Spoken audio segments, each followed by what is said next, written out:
You know, last year in this province, Ontarians spent $4.6 billion at the LCBO, and with that kind of revenue, obviously the government agency has a lot of clout in the marketplace, but Global News has uncovered documents exclusively that show that sometimes the LCBO asks its suppliers to raise their prices. Every time you pick something up at the LCBO, a hefty part of what you pay goes to the Ontario government. In 2011, the LCBO pumped a record $1.55 billion into government coffers, $140 million more than the year before. But a global online investigation has shown the agency could have made more, instead paying suppliers more than was asked for. Freedom of Information request obtained exclusively by Global News detailed just one example.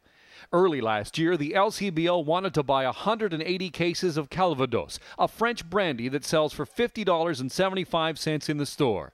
The supplier of the brandy quoted a price, converted to Canadian dollars, of $27,481 for the lot. But the LCBO said that's too cheap, asking instead for a price of $31,351. Not surprisingly, the supplier quickly agreed, receiving $3,800, or the equivalent of $1.79 per bottle more than was originally quoted. Why wouldn't you go back to your suppliers, like a Walmart would certainly go back to their supplier and say, would you sell it to us cheaper? In his 2011 report, Ontario's Auditor General said it didn't make sense for the LCBO to be paying more than it needed. But almost a year later, the finance minister says he's still looking into it. It's more complicated than it appears on the face, but that being said, we take the auditor's recommendations seriously.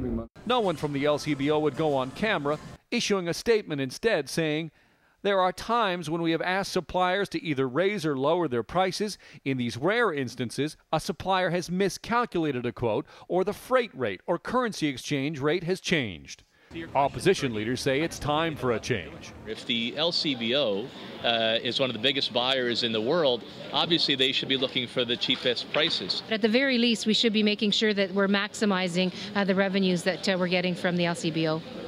Now, sources in the finance ministry tell me that part of the reluctance on the government to change the pricing model, essentially to keep the prices the same in the store but pay less from suppliers, is that would open up the Liberal government to accusations that it had increased taxes on liquor, something it doesn't really want to face. To see those documents yourself, check them out at globaltoronto.com. And all right, Alan Carter from Queen's Park tonight. Thanks.